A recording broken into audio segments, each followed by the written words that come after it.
लगभग 35 वर्ष पहले ग्राम भासु, जिला टोंक यानी राजस्थान में विष्णु यज्ञ का आयोजन किया जाना था। इस यज्ञ के आचार्य वाराणसी के पंडित बेणी राम शर्मा गौड़ थे। यज्ञ आरंभ होने से पहले ही भासु और आसपास के ग्रामों में चेचक का इतना व्यापक प्रकोप हुआ कि छोटे छोटे बालकों की 50 की संख्या तक मृत्यु के समाचार आने लगे। इससे वहां के लोगों का यज्ञ के प्रति उत्साह क्षीण हो गया। जब पंडित बेणी राम जी 2 दिन पहले वहां पहुंचे तो उन्हें यह निराशाजनक सूचना दी गई कि वे लोग चेचक के कारण यज्ञ को स्थगित करना चाहते हैं। आचार्य महोदय ने उन्हें आश्वासन दिया कि यज्ञ आरंभ होने के पहले ही वे चेचक के प्रकोप को शांत करा देंगे। उन्होंने 2 ब्राह्मणों से अनुष्ठान कराया, आदेश दिया कि रात्रि भर एकासन से अनुष्ठान पूर्ण होना चाहिए। एक ब्राह्मण से उन्होंने निम्न मंत्र द्वारा दुर्गा का संपुटित पाठ कराया। क्षमा चाहता हूं, यहां पे मैं मंत्र ऐसे नहीं बोल सकता हूं। और दूसरे ब्राह्मण को भी उन्होंने एक मंत्र दिया था, तो उसका भी संपुटित पाठ कराया गया। इन मंत्रों में इतनी अपार शक्ति है कि चेचक के भयंकर से भयंकर प्रकोप को भी शांत कर देते हैं। इस अनुष्ठान ने चमत्कारी प्रभाव दिखाया। जहां नित्य प्रति 50 बालकों की मृत्यु हो रही थी, वहां अनुष्ठान के पहले दिन केवल एक ही घटना हुई। उसके बाद चेचक के कारण किसी भी बालक की मृत्यु का समाचार प्राप्त नहीं हुआ। चेचक का प्रकोप शांत होने के बाद पूर्व व्यवस्था के अनुसार यज्ञ संपन्न हुआ।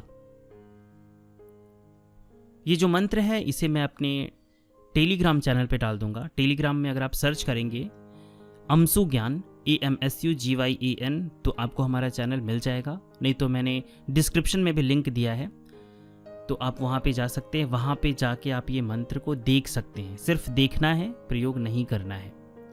यहाँ पे मैं आपको जो बता रहा हूँ, मैं बस आपके अंदर विश्वास उत्पन्न कर रहा हूँ कि मंत्रों में सचमुच बहुत भयंकर शक्ति होती है।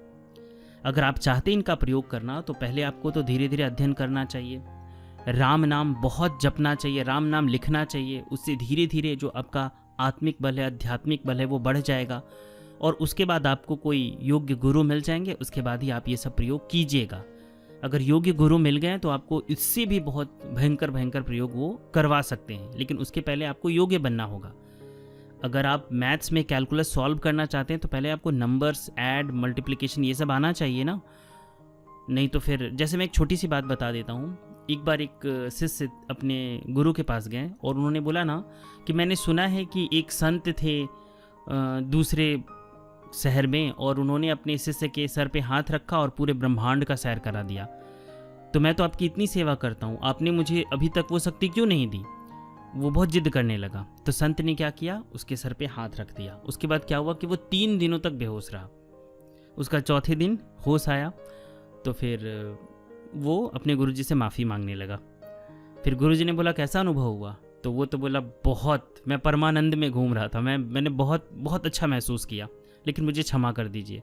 तो गुरुजी ने समझाया कि बेटा, अभी तुम्हारा शरीर इस शक्ति को नहीं संभाल सकता था, इसलिए मैं तुम्हें नहीं दे रहा था। देखो, तुम 3 दिन तक समाधि में रहे हो, जब तुम योग्य बन जाओगे तो मैं तुम्हें ये शक्ति दे दूंगा और तुम जब चाहो तब ये दिव्य अनुभव कर सकते हो।